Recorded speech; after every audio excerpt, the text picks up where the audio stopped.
호산나 우리 주 예수님을 찬양합니다. 시작. 호산나 우리 예수님을 찬양합니다. 호산나라는 말은 우리를 구원해 주소서 뜻인데 만세 정도의 의미가 있다고 합니다. 오늘 종려주일인데 바로 종려주일에 예수님을 환영하던 사람들이 호산나 그래서 예수님을 맞이했습니다.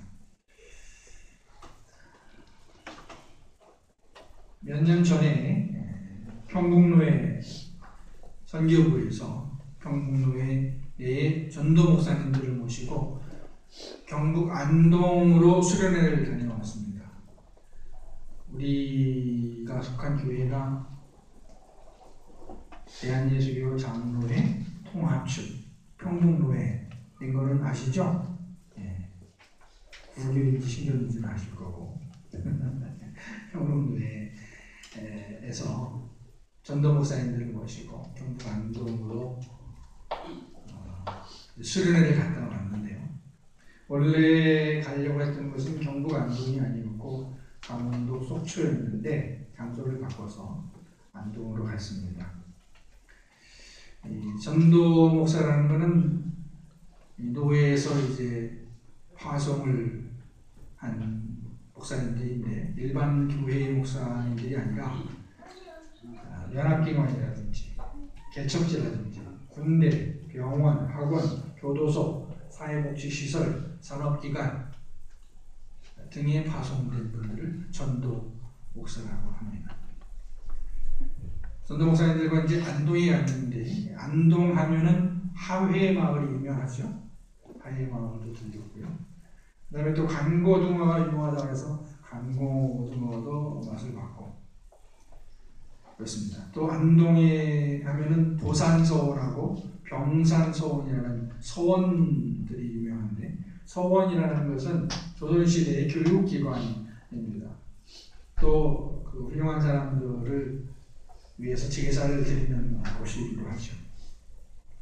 도산서원은 퇴계 이황을 기념하는 곳이고 병산서원은 서해 유송을 기념하는 곳입니다. 퇴계 이황은 우리가 잘 아는 대로 유명한 성리학자이고요. 그다음에 유성룡은 임진왜란 때 그 임진왜란을 잘 극복할 수 있도록 임금을 도운 훌륭한 관리가 되겠습니다. 역사적으로 유서가 깊다는 안동에 머물면서 어느 날 제 마음속에 세 단어가 뚜렷하게 떠올랐습니다. 생명, 진리, 정의라는 단어였습니다. 생명, 진리, 정의. 제가 이 일을 뚜렷하게 기억하는 것은 이 세 단어가 생각지도 않게 갑자기 떠올랐기 때문입니다.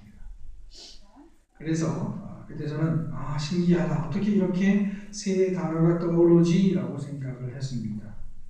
이것은 하나님께서 저에게 주신 단어들이라고 생각을 했습니다. 돌이켜 생각해보면 그 즈음에 저는 제 사명에 대해서 어렴풋이 생각을 하고 있었는데 이 단어들이 떠오르면서 이 단어들은 하나님께서 제게 주신 사명이라고 생각했습니다. 그리고 다시 이 단어들을 생각해 봤습니다. 생명, 진리, 정의.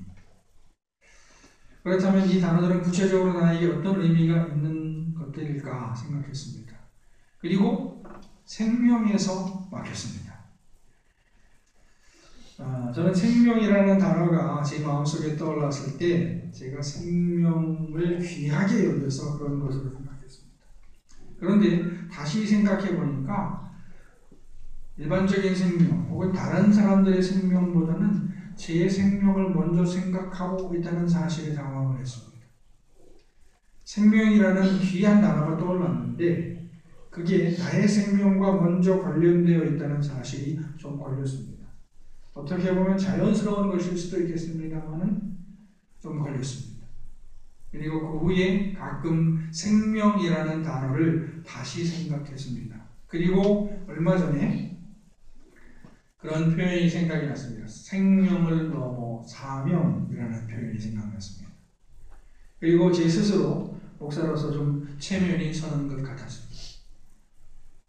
생명은 제일 큰 가치입니다. 하나님께서 주신 것입니다. 여기 계신 분들은 엄청난 생명력을 가지고 계십니다. 여러분 중에서 혹시 나는 몸이 너무 약하거나 혹은 너무 못났다라고 생각하는 분들이 있을지 모르겠습니다. 그러나 여기 계신 분들은 최소한 3억 대 1의 경쟁을 뚫고 태어나신 분들입니다. 1, 2대 1도 아니고 수십 대 1도 아니고 3억 대 1. 아기가 태어나려면 남자의 몸속에서 만들어진 정자 3억 내지 4억 개 중에 1개가 여자의 몸속에 있는 남자에 도착한다고 합니다. 3억 내지 4억 마리 중에서 하나가 도착하는 거예요. 하나. 경쟁을 해가지고 하나가 딱 도착하는 거예요.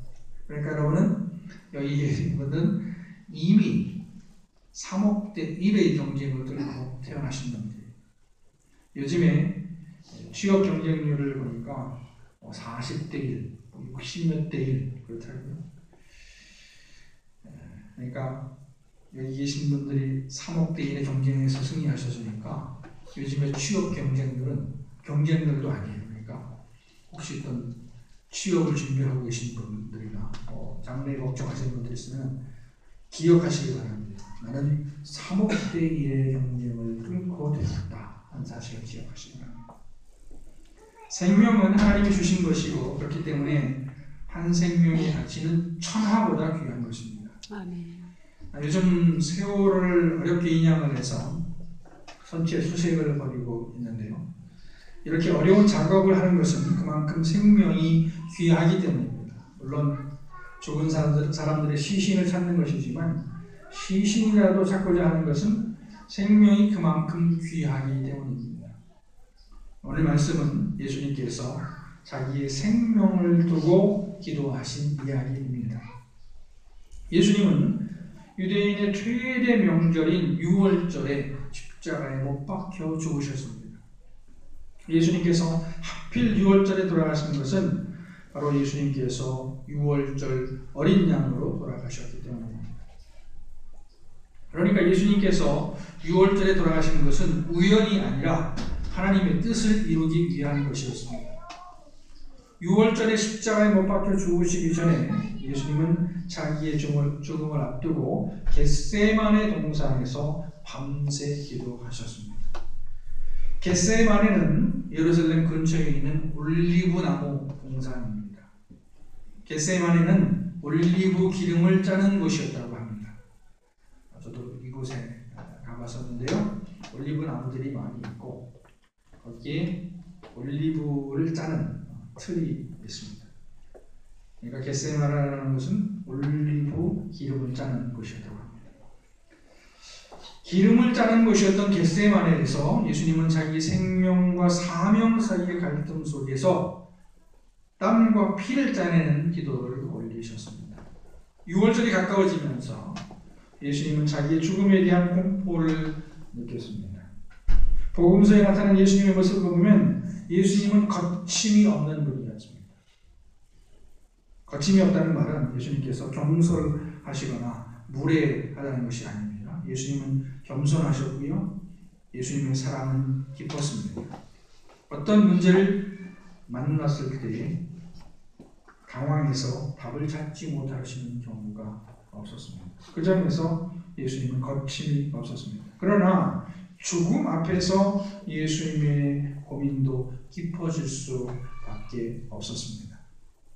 사실은 어저께 설교문을 준비하다가 제가 다른 표현을 생각했는데 그 표현을 쓰면 우리 모두가 우울해질 것 같아서 제가 그 표현을 생략했습니다. 죽음에 관한 표현인데 예수님은 자기의 죽음 앞에서 심하게 고민하실 수밖에 없었습니다. 예수님은 제자들과 함께 겟세마네 동산에 가셔서 혼자 떨어져서 기도하셨습니다. 예수님께서 제자들과 함께 가셨지만은 혼자 기도하셨다는 것은 예수님께서 하나님 앞에 혼자 서셨다 하는 것을 의미합니다. 때로는 우리가 혼자 있고 싶을 때도 있습니다만 혼자 있다는 것은 굉장히 두려운 일이죠. 동물의 왕국 같은 거 보세요.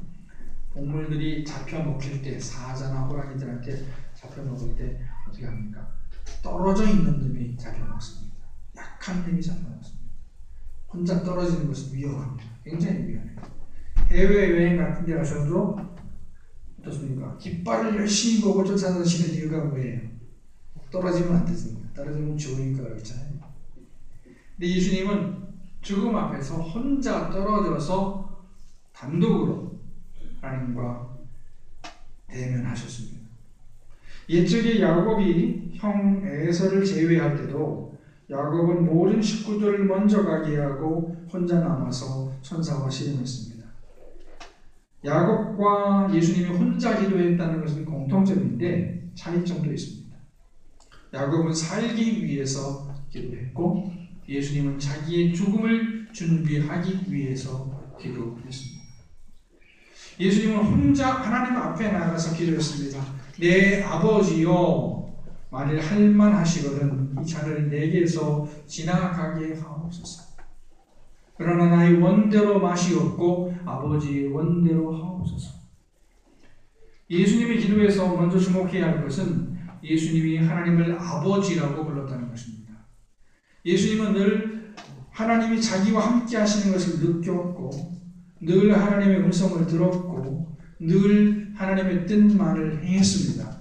그래서 예수님은 자기가 하나님과 하나라고 말씀하셨고 그래서 예수님은 사실 하나님이라고 부르지 않고 아버지라고 불렀습니다. 그런데 이제는 예수님이 자기의 뜻과 하나님의 뜻을 구분해서 말씀드릴 수밖에 없었습니다.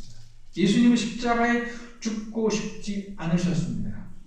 그리고 사실 예수님이 결단만 하시면 죽지 않으실 수 있었습니다. 이전에 어떤 유명 연예인이 군복무를 피하기 위해서 자기 국적을 미국 국적으로 택해가는 거죠. 요즘에 그 입국을 못하는 사람이 있지요. 몇 차례 그 신청을 했지만은 우리 정부가 거절을 했습니다. 저는 이 사람이 입국하지 못하는 걸 보면서 우리나라에 보호백으로 군대에 안 가거나 혹은 좋은 데 빠지는 사람이 없지 않을 텐데 이렇게 또 유별나게 그 사람 그렇게 많이 시간이 지났는데 못 들어오게 하나 그렇게 생각을 했는데 물론 제 생각이 잘못됐겠죠. 예수님도 자기 결정적인 순간에 이 도피하실 수가 있었습니다. 예수님이 기도하시던 밤에 예수님은 자기가 거기서 머물면 곧 잡혀가실 것을 아셨습니다. 그렇다면 도망가면 사는 것이었습니다. 그리고 다시는 예루살렘 근처에 얼씬도 하지 않으면 예수님은 십자가에 못 박혀 죽지 않으셨을 것입니다. 그러나 예수님은 자기가 십자가를 져야 할 것을 아셨기 때문에 도망가지 않으시고 기도를 드리셨습니다. 그러니까 예수님은 사실 하나님의 뜻을 아시고 기도를 시작하신 것입니다. 예수님은 자기가 유월절 어린 양으로 인류의 죄를 대신 지고 죽으셔야 할 것을 아셨습니다. 그리고 또 부활하실 것도 아셨습니다. 그러나 예수님의 죽음은 가짜가 아니었습니다. 예수님의 죽음은 진짜였습니다. 따라서 예수님의 고민이 깊어질 수밖에 없었습니다. 예수님의 고민이 얼마나 깊었는지 복음서를 보면 알 수 있습니다. 오늘 읽은 말씀을 보니까 예수님은 제자들에게 말씀하십니다. 내 마음이 매우 고민하여 죽게 되었다 라고 말씀하십니다. 지도자가 자기를 따르는 사람들에게 이런 약한 소리를 하는 것은 어려운 일이죠. 그렇죠? 우리 가정에서도 마찬가지죠. 우리 아버지에 대해서 평상시에 불만이 있을 수가 있습니다. 우리 아버지 너무 가부장적이다. 우리 아버지 너무 독재자다. 이렇게 생각할 수 있는데 근데 그보다 더 가족을 심각하게 만드는 때가 있어요. 왜냐하면 아버지 힘이 빠질 때 더 가족이 더 심각해집니다. 우리 아버지가 그래도 큰 소리 칠 때는 괜찮은 겁니다. 근데 아버지 힘이 빠질 때가 더 어려운 거예요. 근데 예수님이 그렇게 당당하시던 예수님이 제자들에게 뭐라고 말씀했냐면 내 마음이 매우 고민하여 죽게 되었다라고 말씀했습니다. 그리고 예수님은 같은 기도를 3번 드리셨습니다. 같은 기도를 3번 드리셨다는 것은 그만큼 예수님이 죽고 싶지 않으셨다는 것입니다. 누가복음에 보면 예수님이 기도하실 때에 예수님의 땀이 피가 되었다라고 했습니다. 사람이 긴장을 하게 되면 땀을 흘리게 됩니다. 저도 예배를 인도하려고 그러면 약간의 그 땀을 흘리게 되고 또 운전을 하게 되죠. 그런데 초행길에 갈 때 땀을 흘리게 되는데 예수님의 땀이 피가 되었다는 것은 예수님께서 그만큼 많이 긴장하셨다는 것을 의미합니다. 예수님은 죽음 앞에서 매우 긴장하셨고 두려우셨지만 끝내 자기의 뜻이 아닌 아버지의 뜻이 이루어지게 해달라고 기도했습니다. 보통 사람들은 기도할 때에 자기의 뜻을 관철시키려고 합니다. 그래서 성경 말씀 중에서도 자기에게 유리한 것들을 생각하며 기도를 하죠. 야곱이 하나님과 겨루어 이겼다고 해서 야곱의 기도를 생각합니다. 구하면 주실 것이라는 말씀에 의지해서 구하라고 기도합니다. 달라고 기도합니다. 불의한 제사장에게 자기의 억울한 사연을 호소하는 불쌍한 과부의 비유를 생각하면서 기도합니다.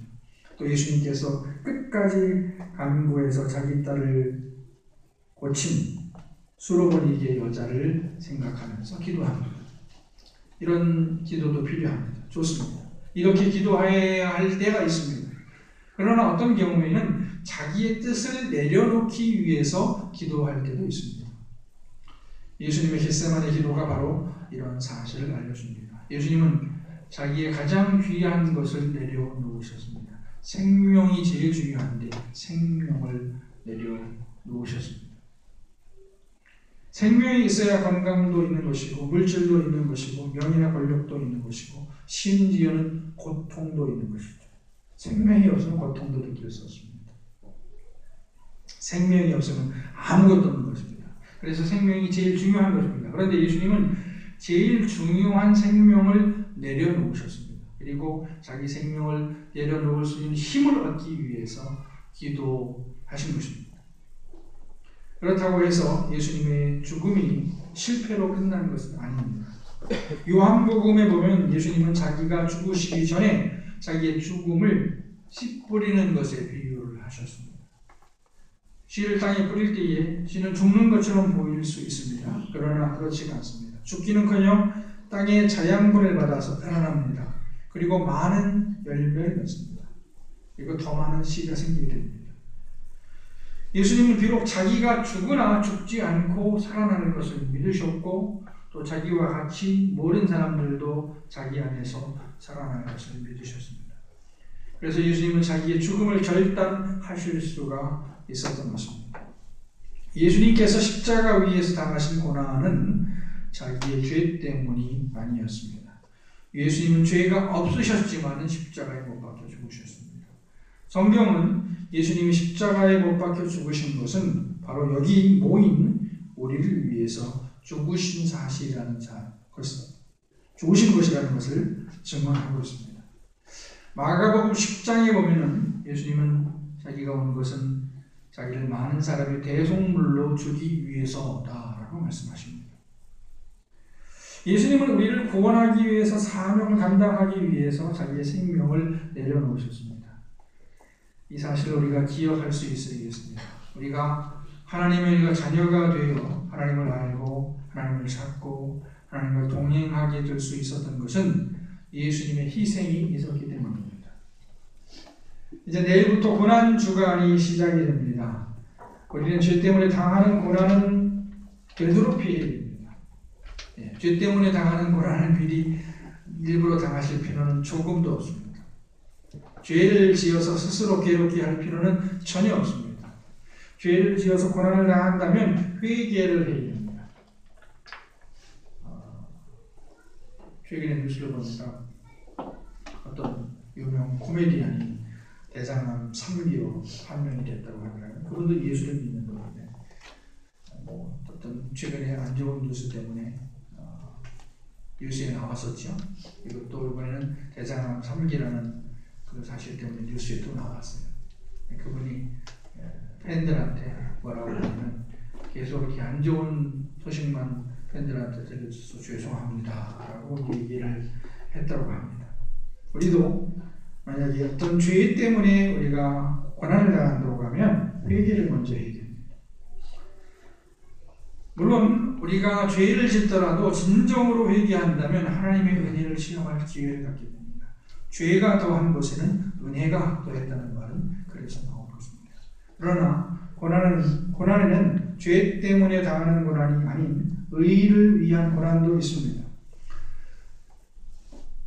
하나님의 뜻을 위한 고난도 있습니다. 예수님께서는 바로 의로운 고난을 당하셨다는 사실을 기억하시고 믿으시기 바랍니다. 또한 우리 자신에게도 의미 있는 고난을 피하지 않고 고난을 맞이할 수 있는 용기와 결단이 있기를 축원합니다. 오늘은 예수님께서 예루살렘에 마지막으로 입성하신 종료주일입니다. 종료주일은 예수님이 돌아가시기 전에 있기 때문에 우리의 마음을 무겁게 하는 주일이기도 하지만 그러나 예수님께서 왕으로 오신 것을 기념하는 주일이기 때문에 우리로 하여금 기쁨을 누릴 수 있게 하기도 합니다. 예수님의 고난과 승리가 교체하는 이 기간, 자기의 생명을 넘어서 사명을 감당하신 예수님을 기억하시고 승리하는 저와 여러분 되기를 축원합니다. 아멘. 기도하시겠습니다.